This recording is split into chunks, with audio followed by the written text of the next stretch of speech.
Assalamualaikum warahmatullahi wabarakatuh. Kami dari kelompok 4 hari ini akan membawakan materi TM7 yang berjudul Ekspor, Import, dan Outsourcing pada mata kuliah Manajemen Pemasaran Internasional yang diampu oleh Ibu Lina. Sebelum masuk ke materi, mungkin kami akan perkenalan dulu. Boleh di next slide? Perkenalkan, nama saya Zara Karima dengan NIM belakang 157. Perkenalkan, nama saya Nesya Sabita Maiswari dengan NIM belakang 154. Kenalkan, nama saya Mevita Taradevi dengan NIM akhiran 156. Perkenalkan, nama saya Rafila Ekananda dengan NIM akhir 164.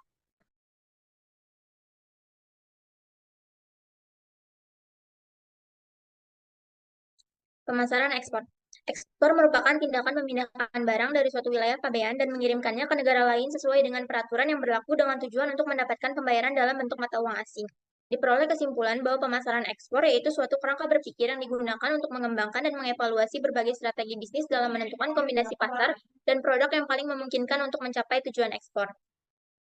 Ada pelaku dalam kegiatan ekspor, ada eksportir, bank, Departemen Perdagangan dan Perindustrian, surveyor independen, shipping company, ada ekspedisi muatan kapal laut atau MKL, atau penguasa pengurus jasa kepabeaan atau PPJK, bea dan cukai, dan perusahaan asuransi. Totalnya itu ada 8 pelaku kegiatan ekspor. Ekspor di Indonesia. Yang pertama adalah larangan ekspor. Kebijakan ini merujuk pada pembatasan ekspor komoditas tertentu ke luar negeri dengan alasan yang berkaitan dengan kondisi ekonomi, politik, sosial, dan budaya.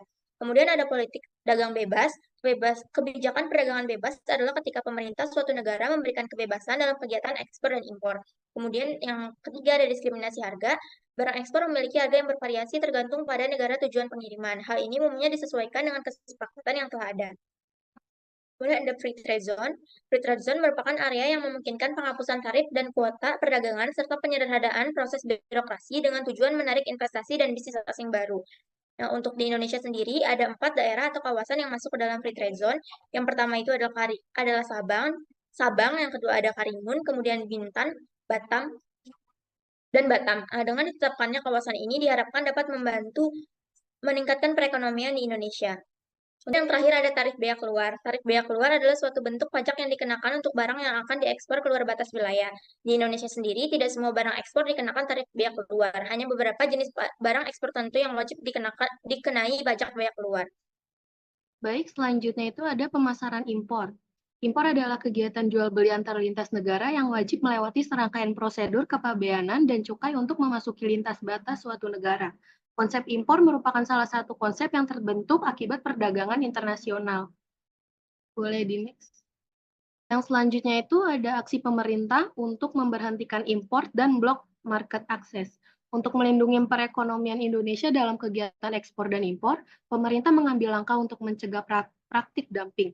Dumping yaitu praktik di mana sebuah negara atau perusahaan mengekspor produk ke pasar luar negeri dengan harga yang lebih rendah daripada harga yang biasanya dikenakan di pasar domestiknya, atau bahkan di bawah biaya produksinya, yang mana seringkali menjadi tantangan dalam persaingan ekspor.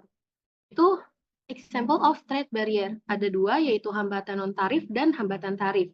Hambatan non-tarif mencakup berbagai aturan, standar, dan prosedur yang memengaruhi perdagangan internasional namun bukan berbentuk pajak atau tarif. Sedangkan hambatan tarif yaitu pembatasan perdagangan yang berkaitan dengan penerapan pajak atau tarif impor dan ekspor. Selanjutnya yaitu jenis tarif yang diterapkan oleh pemerintah. Yang pertama itu tarif ad valorem. Ungkapan ad valorem adalah bahasa Latin yang berarti menurut nilai, dan jenis tarif ini dikenakan pada suatu barang berdasarkan persentase dari nilai barang tersebut. Selanjutnya tarif khusus.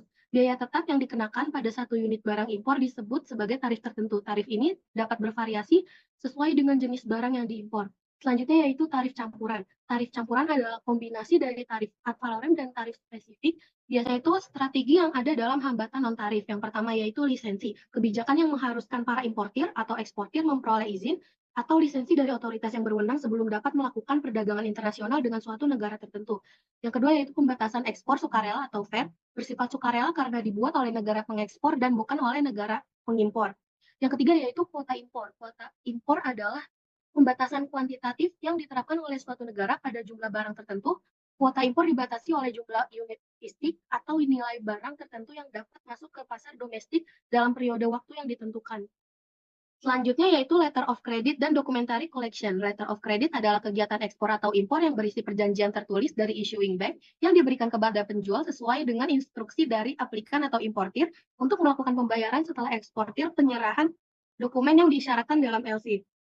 Sedangkan dalam documentary collection, bank hanya bertindak sebagai perantara untuk memfasilitasi transaksi dan tidak memberikan jaminan pembayaran seperti pada LC. Dalam prosesnya, documentary collection biasanya melibatkan dua bentuk utama, yaitu dokumen yang diterima dan dokumen tertunda. Selanjutnya kita masuk ke sourcing. Jadi pengertian sourcing adalah proses mengidentifikasi, mengevaluasi, dan memilih pemasok untuk menyediakan barang dan jasa. Jika diterapkan secara taktis dan strategis, aktivitas sourcing dapat berdampak signifikan terhadap biaya, kualitas, dan ketersediaan barang dan jasa dan organisasi. Selanjutnya yaitu ada jenis-jenis sourcing. Jadi yang pertama itu ada outsourcing, yang kedua itu ada insourcing, yang ketiga itu ada near sourcing, dan yang keempat ada global sourcing.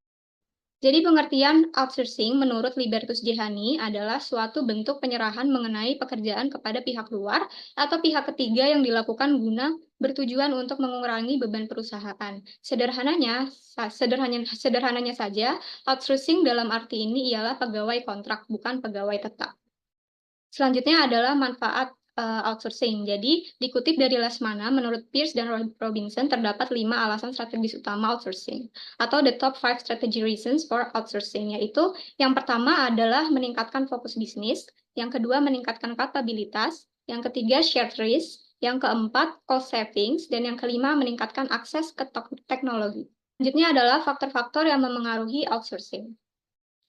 Yang pertama itu adalah faktor biaya, dan yang kedua yaitu kebutuhan pelanggan, itu ada faktor logistik, dan yang keempat itu ada faktor tarif impor dan ekspor. Oke, kita masuk ke pembahasan terakhir, yaitu studi kasus ekspor ikan tuna. Indonesia ini merupakan negara kepulauan yang memiliki laut seluas hingga 3 juta kilometer, yang menjadikan Indonesia menjadi negara yang kaya akan sumber daya alam di wilayah laut. Salah satu komoditas yang tersebar luas di Indonesia adalah ikan tuna, di mana Indonesia ini memiliki spesies ikan tuna yang cukup banyak, yang membuka peluang pasar ekspor, di mana Indonesia telah memenuhi 5 spesies tuna yang memiliki nilai di pasar internasional. Ikan tuna ini menjadi komoditas ikan unggul Indonesia dengan beberapa alasan seperti nilai ekonomis yang tinggi sekaligus berperan sebagai komoditas penghasil devisa negara kedua untuk komoditas periklanan setelah udang. Pada tahun 2022 ini, Indonesia mampu mengekspor ikan tuna pada pasar global dengan nilai ekspor US dollar sampai 7 juta. Hal ini membuat Indonesia menjadi salah satu negara dalam ekspor tuna dunia. Adapun dalam kancah global juga diperkirakan pada tahun 2023 nilai global pasar ikan tuna dapat mencapai hingga 51 miliar US dollar.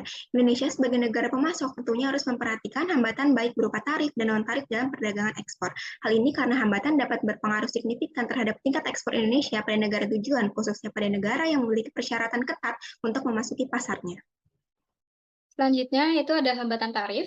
Tarif merupakan salah satu syarat dan faktor penting dalam pelaksanaan kegiatan ekspor maupun impor. Beberapa contoh konkret dari hambatan tarif ini dapat dilihat dalam kasus ekspor tuna Indonesia ke Jepang.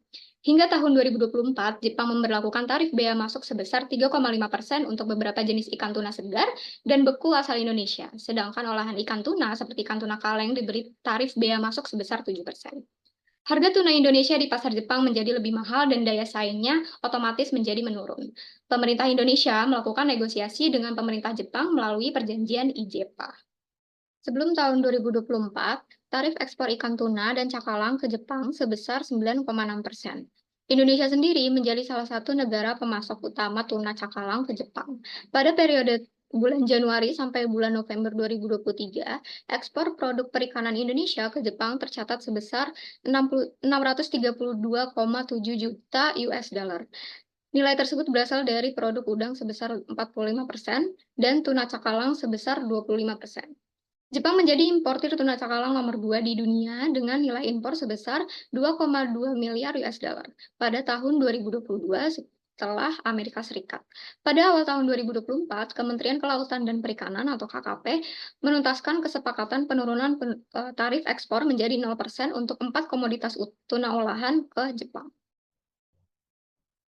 Selanjutnya masuk ke hambatan non-tarif, di mana hambatan non-tarif ini merupakan hambatan terhadap barang ekspor melalui cara selain tarif.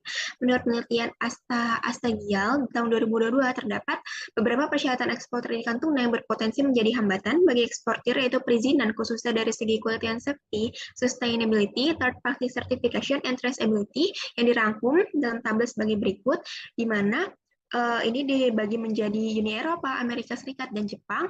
Persyaratan pertama di kuliah seperti ini di Uni Eropa meminta untuk adanya GMP atau Good Manufacturer Product, SSOP, dan HACCP atau Hazard Analysis and Critical Control Point, sedangkan di Amerika Serikat dan Jepang itu sama.